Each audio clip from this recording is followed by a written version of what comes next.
Friends, Sanskrit को दुनिया की सबसे प्राचीन भाषाओं में गिना जाता है। आज से करीब 3500 साल पहले लिखा गया ऋग्वेद भी संस्कृत में ही लिखा हुआ है। ये दुनिया की सबसे प्राचीन बुक है। संस्कृत को हम देव भाषा भी कहते हैं। इसका मतलब है वो भाषा जो भगवान खुद बोलते हैं। संस्कृत की लिपि देवनागरी है, मतलब वो भाषा जो देवों के नगर में बोली जाती है। बचपन में जब स्कूल में संस्कृत पढ़ाई जाती थी तो वो हमें काफी बोरिंग लगती थी, लेकिन बड़े होने के साथ हम भारत की संस्कृति में संस्कृत के महत्व को अच्छे से समझ चुके हैं।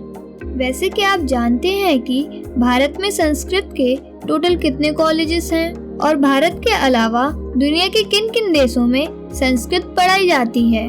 अगर नहीं तो इस वीडियो को बिल्कुल लास्ट तक देखना, क्योंकि आज के वीडियो में मैं आपको संस्कृत से जुड़े ऐसे ही ढेर सारे इंटरेस्टिंग फैक्ट्स बताने वाली हूँ। तो फ्रेंड्स, चलिए शुरू करते हैं फैक्ट एंड स्टोरीज का ये वीडियो मेरे यानी अंशिका के साथ।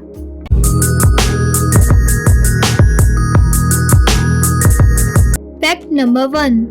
फ्रेंड्स, क्या आपको संस्कृत वर्ड का मतलब पता है? संस्कृत ये वर्ड दो अलग अलग वर्ड से मिलकर बना है, सम और कृत। सम का मतलब होता है अच्छा और शुद्ध, और कृत का मतलब होता है कोई काम करना या कुछ बनाना। इस तरह संस्कृत का मतलब हुआ ऐसा काम जो अच्छा है और शुद्धता से किया गया है। Fact number 2। ऐसा कहा जाता है कि संस्कृत भाषा को खुद भगवान ब्रह्मा ने बनाया था और फिर उन्होंने स्वर्ग में रहने वाले ऋषि मुनियों को ये भाषा सिखाई, और फिर इन ऋषि मुनियों ने पृथ्वी के लोगों को इस भाषा का ज्ञान दिया। संस्कृत भाषा की ग्रामर को बनाने और उसे समझाने का श्रेय 4th सेंचुरी BC के भारतीय संत पाणिनि को जाता है, जिन्हें आज फादर ऑफ लिंग्विस्टिक्स यानी कि भाषा विज्ञान का पिता भी कहा जाता है। Fact number 3। फ्रेंड्स, दुनिया की 97% लैंग्वेजेस की शुरुआत कहीं ना कहीं संस्कृत से ही हुई है, और इसलिए संस्कृत को मदर ऑफ ऑल लैंग्वेजेस यानी कि सभी भाषाओं की जननी कहा गया है। इंग्लिश, स्पेनिश, फ्रेंच, ग्रीक और रोमन जैसी लैंग्वेजेस जिन्हें आज दुनिया के करोड़ों लोग बोलते हैं, ये सारी भाषाओं की जड़ें संस्कृत से ही शुरू होती हैं। इंग्लिश का वर्ड मदर ग्रीक में मैटर हो जाता है, जो संस्कृत वर्ड मात्र से लिया गया है। इसी तरह इंग्लिश का काउ वर्ड संस्कृत के वर्ड गौ से लिया गया है। सिर्फ हम ही नहीं बल्कि यूरोप और अमेरिका के बड़े बड़े इतिहासकार भी मानते हैं कि संस्कृत से ही दुनिया की लगभग सभी भाषाओं की शुरुआत हुई है। Fact number 4। संस्कृत को हम 2 पार्ट्स में डिवाइड कर सकते हैं, वैदिक संस्कृत और क्लासिकल संस्कृत। वैदिक संस्कृत वो है जिसमें हमारे वेद, पुराण और दूसरे धार्मिक ग्रंथ लिखे हुए हैं। इसी संस्कृत से ही दुनिया की सारी लैंग्वेजेस निकली हैं। आज हम जो संस्कृत पढ़ते हैं वो वैदिक संस्कृत का सिंपल फॉर्म है, और इसे हम क्लासिकल संस्कृत कहते हैं। प्राचीन भारत में क्लासिकल संस्कृत काफी पॉपुलर थी और इसे विद्वानों की भाषा कहा जाता था। 7th सेंचुरी AD में भारत आए एक चाइनीज विद्वान जुआन जेंग ने लिखा है कि उस समय भारत में जब भी कोई इम्पोर्टेंट डिबेट या डिस्कशन होता था तो उसके लिए संस्कृत लैंग्वेज का ही इस्तेमाल किया जाता था। Fact number 5।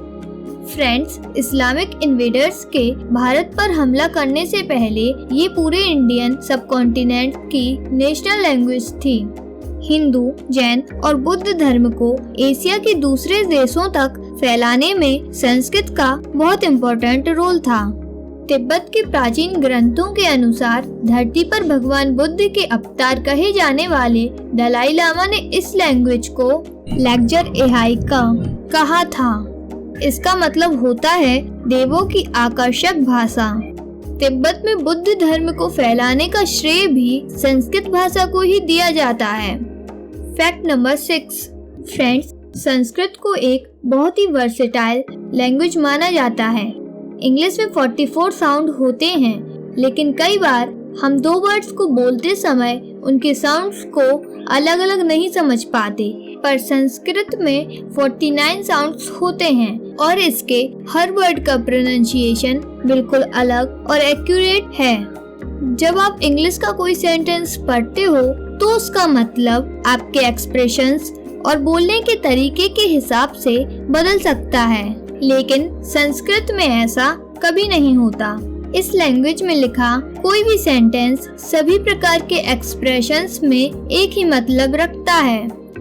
इंग्लिश में आपको हर वर्ड के लिए एक या दो सिनोनिम्स ही मिलते हैं, लेकिन संस्कृत भाषा में ज्यादातर वर्ड्स के 10 से भी ज्यादा सिनोनिम्स मिल जाते हैं।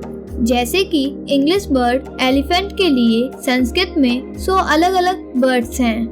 वहीं इंग्लिश वर्ड लव के लिए संस्कृत में 96 सिनोनिम्स एग्जिस्ट करते हैं। वाटर के लिए भी संस्कृत में कम से कम 70 वर्ड्स हैं। फैक्ट नंबर 7, दुनिया भर में की गई अलग अलग स्टडीज से ये सामने आया है कि संस्कृत कंप्यूटर प्रोग्रामिंग और एल्गोरिदम को लिखने के लिए काफी अच्छी लैंग्वेज है। जुलाई 1987 में पब्लिश हुए एक आर्टिकल में बताया गया था कि संस्कृत कंप्यूटर सॉफ्टवेयर्स को डिजाइन करने के लिए बेस्ट लैंग्वेज है। इंटरनेट के कई सोर्सेस पर ऐसा दावा किया जाता है कि नासा के साइंटिस्ट रिक ब्रिक्स ने अपने रिसर्च पेपर में संस्कृत को दुनिया में प्रोग्रामिंग और एल्गोरिदम के लिए बेस्ट लैंग्वेज कहा है, पर मैं आपको बताना चाहूंगी कि ये फैक्ट गलत है और ऐसा कुछ भी नहीं कहा गया था। फैक्ट नंबर 8, फ्रेंड्स, दुनिया भर में हुई कई रिसर्चेस से ये सामने आया है कि संस्कृत स्पीच थेरेपी के लिए सबसे अच्छी लैंग्वेज है। ये स्टूडेंट्स के दिमाग को ज़्यादा तेज और शार्प बनाती है और उन्हें पढ़ाई में भी अच्छा बनाती है। हम में से कई लोगों को मैथमेटिक्स और साइंस जैसे सब्जेक्ट बिल्कुल भी अच्छे नहीं लगते हैं, लेकिन एक स्टडी में सामने आया है कि अगर हम इन सब्जेक्ट्स को संस्कृत में पढ़ें तो हम इन्हें दूसरी लैंग्वेजेस के मुकाबले ज़्यादा समय तक याद रख सकते हैं और ज़्यादा अच्छे से समझ सकते हैं। लंदन में जेम्स जूनियर नाम का एक स्कूल है जहां पर संस्कृत को पढ़ाना कंपलसरी कर दिया गया है। यहाँ के स्टूडेंट्स में दूसरे स्कूल के कंपैरिजन में ज्यादा आईक्यू देखा गया है। आयरलैंड के कई स्कूल्स में भी संस्कृत को कंपलसरी सब्जेक्ट्स में जोड़ दिया गया है। फैक्ट नंबर 9, साल 2011 में हुए सेंसस के अनुसार भारत में सिर्फ 24,821 लोग ही संस्कृत को अपनी मदर टंग मानते हैं। हालांकि खुशी की बात ये है कि साल 2001 में ये संख्या सिर्फ 14,135 ही थी। आज भारत के सिर्फ 0.001% लोग ही संस्कृत को बोलते हैं, जबकि इंग्लिश को अपनी मदर टंग मानने वाले लोगों की संख्या इससे 20 गुना ज़्यादा है और उर्दू को भारत के 4.2% लोग अपनी मदर टंग मानते हैं। हालांकि अभी भी हमारी प्राचीन भाषा पूरी तरह से विलुप्त नहीं हुई है। भारत में कई ऐसे गांव हैं जहां आज भी सिर्फ और सिर्फ संस्कृत ही बोली जाती है। कर्नाटक के मथुर और होशाली गांव, मध्य प्रदेश के झिरी, बागुवर और मोहत गांव, राजस्थान का गनौदा गांव और उड़ीसा का ससाना गांव, इन 7 गांवों में आज भी सभी लोग संस्कृत बोलते हैं। मुंबई में रहने वाली एक गुजराती फैमिली आज भी सिर्फ संस्कृत ही बोलती है। Fact number 10, friends, Sanskrit Bharat के कॉन्स्टिट्यूशन में शामिल 22 शेड्यूल्ड लैंग्वेजेस में से एक है। भारत के 19,000 से भी ज़्यादा स्कूल्स में संस्कृत को एज अ कंपलसरी सब्जेक्ट पढ़ाया जाता है। हमारे देश में कम से कम 22 यूनिवर्सिटीज खास तौर से संस्कृत में हायर स्टडीज के लिए इस्टेब्लिश की गई हैं। इनमें से वाराणसी की संपूर्णानंद संस्कृत यूनिवर्सिटी सबसे ज्यादा पुरानी है। इसे 1791 में इस्टेब्लिश किया गया था। आज़ादी के बाद से आज तक भारत में 3000 से भी ज्यादा बुक्स को संस्कृत में लिखा गया है और पब्लिश भी किया गया है। 1967 से हर साल संस्कृत में सबसे अच्छा काम करने वाले राइटर को साहित्य अकादमी अवार्ड दिया जाता है। ज्ञानपीठ अवार्ड भारत में राइटर्स को मिलने वाला सबसे बड़ा अवार्ड होता है। साल 2009 में सत्यव्रत शास्त्री इस अवार्ड को जीतने वाले पहले संस्कृत राइटर बने थे। साल 1974 से हर दिन ऑल इंडिया रेडियो पर संस्कृत में एक छोटी सी न्यूज़ ब्रॉडकास्ट की जाती है। दूरदर्शन पर भी आप हर दिन सुबह 6:55 पर संस्कृत में न्यूज़ हेडलाइन सुन सकते हैं। भारत में 90 से भी ज़्यादा मैगजीन्स को संस्कृत में पब्लिश किया जाता है। कर्नाटक के मैसूर में साल 1970 से सुधर्म नाम का एक डेली न्यूज़पेपर भी पब्लिश किया जाता है। उत्तराखंड में संस्कृत को सेकंड ऑफिशियल लैंग्वेज का दर्जा प्राप्त है।